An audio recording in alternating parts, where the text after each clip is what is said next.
एक स्तर पर ऊपर उठकर वह दो व्यक्तियों, दो मनुष्यों, दो सखाओं का भी हो सकता है। दूर देश के परिंदे 20वीं सदी, विशेषकर स्वतंत्रता प्राप्ति के आसपास के वर्षों में विश्व प्रसिद्ध व्यक्तियों टैगोर, निराला, गांधी आदि के जीवन में आई स्त्रियों की कथाएं सामने लाता है। वे स्त्रियां इन पुरुषों में एक ऐसे समाज की कल्पना करती थी जहां धैर्य, ममता, सहिष्णुता और त्याग जैसे मानवीय गुण स्त्री और पुरुष दोनों में समान रूप से विकसित हों। मैं इस उपन्यास के बारे में बात करने के लिए बुलाना चाहती हूँ अनामिका जी को।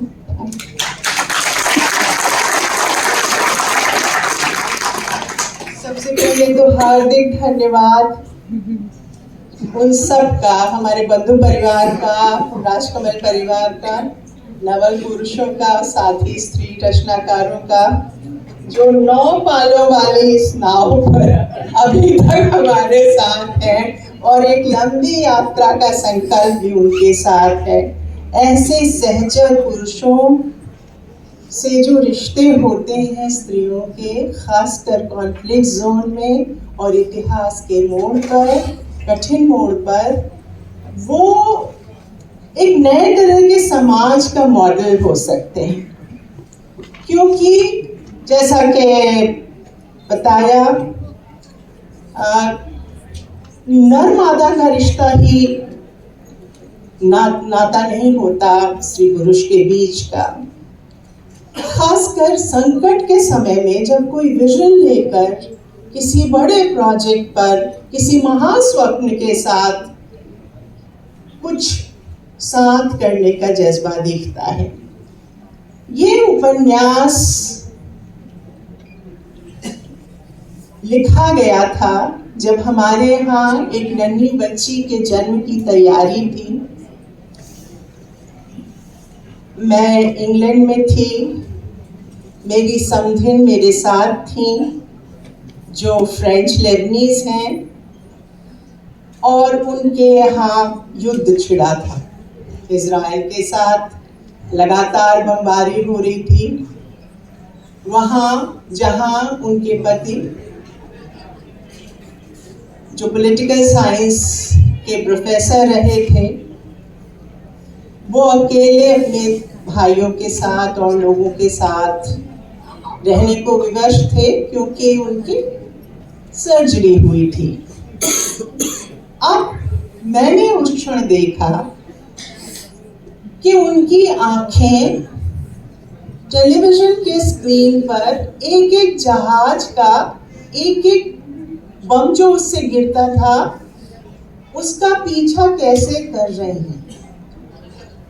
वो अंग्रेजी नहीं बोलती हैं, मैं फ्रेंच नहीं बोलती। मेरे बच्चे ने एक ऐप डाउनलोड की हम लोगों के लिए कि हम आपस में संवाद कर सकें। आर्टिफिशियल इंटेलिजेंस से चालित वह ऐप था। ये जरूरी था, कितनी शिद्दत से ये महसूस मैं कर रही थी कि संवादहीनता ही मैक्रो लेवल पर, मैक्रो धरातल पर युद्ध का कारण बनती है, और माइक्रो धरातल पर भी वही संवादहीनता दुनिया की सबसे बड़ी कश्मकश पैदा कर सकती है।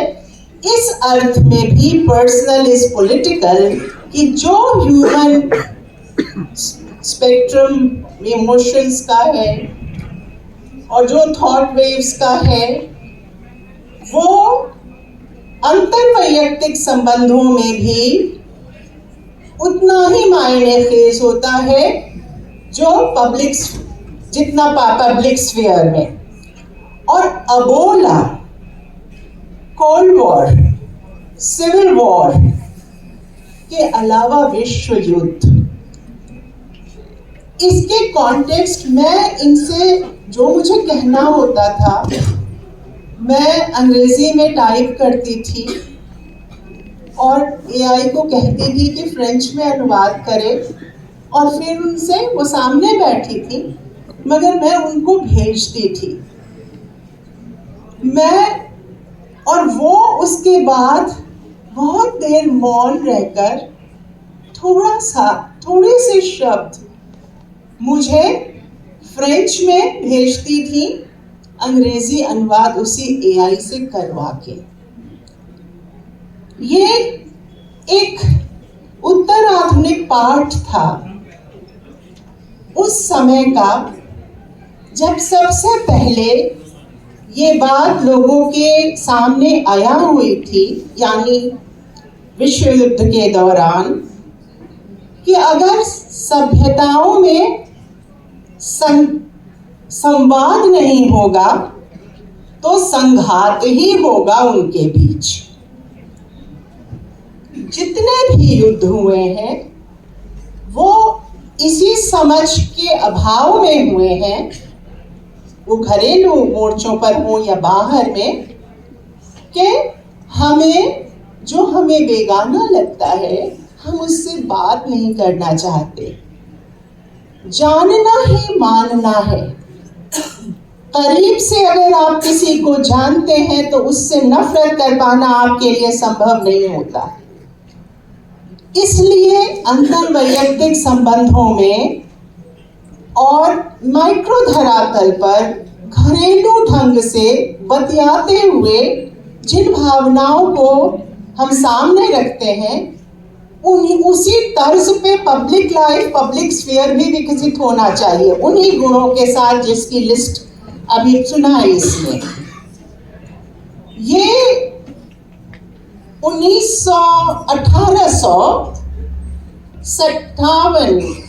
67 में स्वेज कनाल पहली बार खुला था और पूरब पश्चिम के बीच यात्रा सुगम हो गई थी।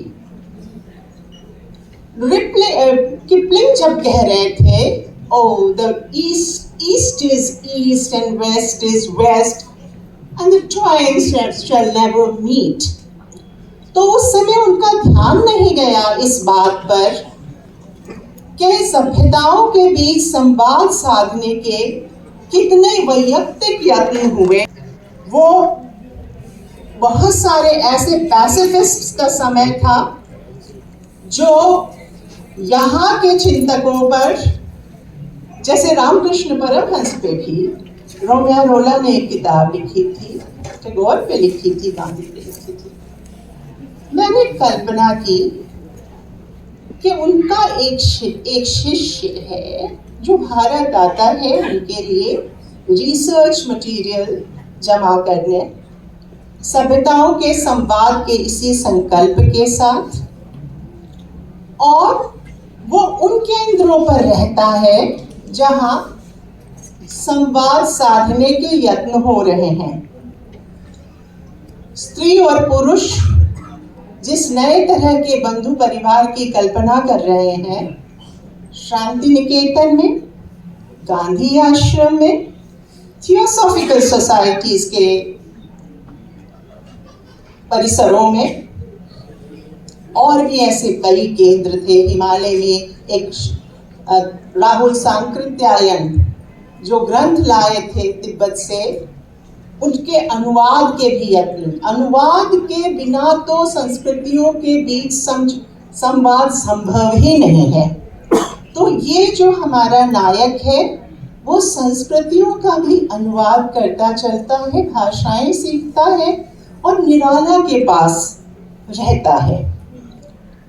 और बहुत करीब से, जैसे कि मैंने देखा पहले आपसे बताया, हमारे यहाँ ये जानना ही मानना है। ये मंत्र मैंने कब सीखा, कैसे सीखा?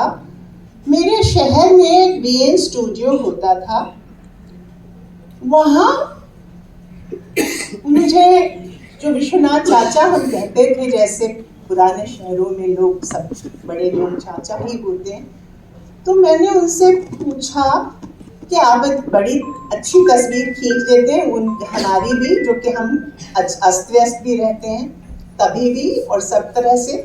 तो कहा कि उन्होंने कि देखो बेटी, हर चेहरा किसी न किसी कोण से सुंदर होता ही, और इसका विलोम भी सत्य है, यानी जो है सो है।